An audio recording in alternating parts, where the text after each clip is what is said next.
Egypt دنیا کی پہلی بڑی سپر پاور، فرعون کی سٹی۔ اسی ایجپٹ کے بارے میں آپ صلی اللہ علیہ وسلم نے اپنی وفات سے پہلے کلیئرلی بتا دیا تھا کہ تم مسلمان ضرور ایک دن ایجپٹ کو فتح کرو گے، لیکن یاد رکھنا جب تم ایجپٹ کو فتح کرو تو وہاں کے عام لوگوں کے ساتھ نیکی سے پیش آنا، کیونکہ وہ تمہارے رشتہ دار ہیں۔ ناؤ آپ صلی اللہ علیہ وسلم کی وفات کے کچھ ہی عرصے بعد مسلمانوں نے عمر بن خطاب کی لیڈرشپ میں رومن اور پرشین امپائر کو ہرا کر ان سے یہ سارے علاقے فتح کر لیے۔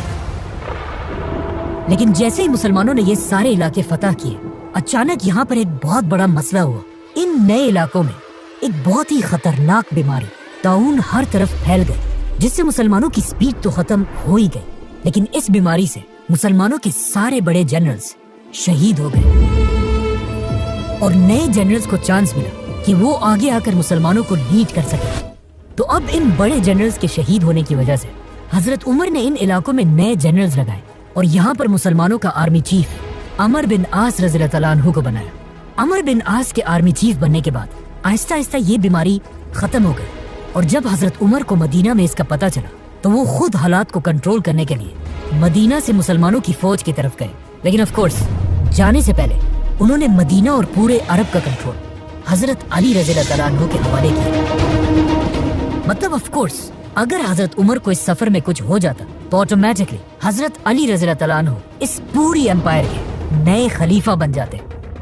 جیسے ہی حضرت عمر سیریا پہنچے، وہاں ان کی ملاقات نئے آرمی چیف عمر بن عاص سے ہوئی، اور انہوں نے خلیفہ عمر کے سامنے ایک نیا زبردست پلان رکھا کہ اب ہمیں رکنے کے بجائے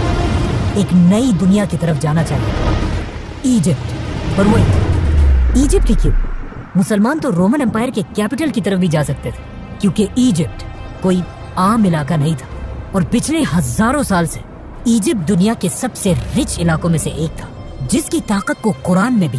بار بار ایکسپلین کیا گیا ہے۔ لیکن آخر ایجپٹ اتنا پاورفل بنا کیسے؟ آج سے 5000 سال پہلے دنیا کے حالات کچھ ایسے تھے کہ دنیا کی سب سے امپورٹنٹ چیز صرف ایک ہی تھی، پانی، اور جس کے پاس دنیا میں سب سے زیادہ پانی ہوتا تھا وہی پوری دنیا پر راج کرتا تھا۔ اینڈ آف کورس اس زمانے سے لے کر آج تک دنیا کی سب سے بڑی ریور ایجپٹ میں ہی تھی، نائل ریور، اور آہستہ آہستہ اسی دریا کے پانی کی طاقت کی وجہ سے پوری دنیا سے لوگ ایجپٹ میں آ کر آباد ہونے لگے، جس کی وجہ سے ایجپٹ دنیا کا سب سے طاقتور علاقہ بنا، اور یہاں کے لوگ دنیا کے سب سے رچ لوگ بنے، جس کے بعد انہی لوگوں میں سے ایک آدمی کھڑا ہوا، کنگ نارمر، جس نے پورے ایجپٹ کو یونائٹ کر کے یہاں پر دنیا کی سب سے پہلی بادشاہت بنائی۔ بٹ ویٹ، یہ تو 5000 سال پرانی کہانیاں ہیں، تو آج ہمیں اس سب کا کیسے پتہ ہے؟ ان 2 ٹیبلٹس کو غور سے دیکھیں۔ آج تک آپ نے زندگی میں جتنی بھی ایجپشن رائٹنگز دیکھی ہیں، ان سب میں دنیا کی سب سے پرانی ایجپشن رائٹنگز یہی 2 ٹیبلٹس ہیں، جس میں کنگ نارمر کو کلیئرلی دیکھا جا سکتا ہے۔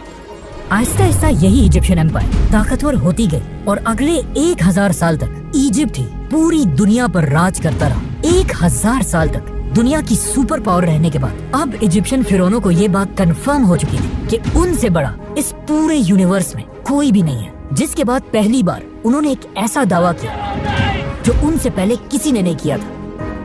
ایجپٹ کے فرعون نے اپنے آپ کو بادشاہ نہیں بلکہ خدا کہا، اور ان فرعونوں نے ایجپٹ میں ایک ایسا ریلیجن بنایا کہ فرعون تو دنیا میں ایک خدا ہے، لیکن تم عوام صرف اور صرف تبھی جنت جا سکتے ہو جب تک تم اپنے خدا فرعون کے غلام رہو، تاکہ کبھی بھی ایجپٹ کے لوگ فرعون کے خلاف بغاوت نہ کر سکے۔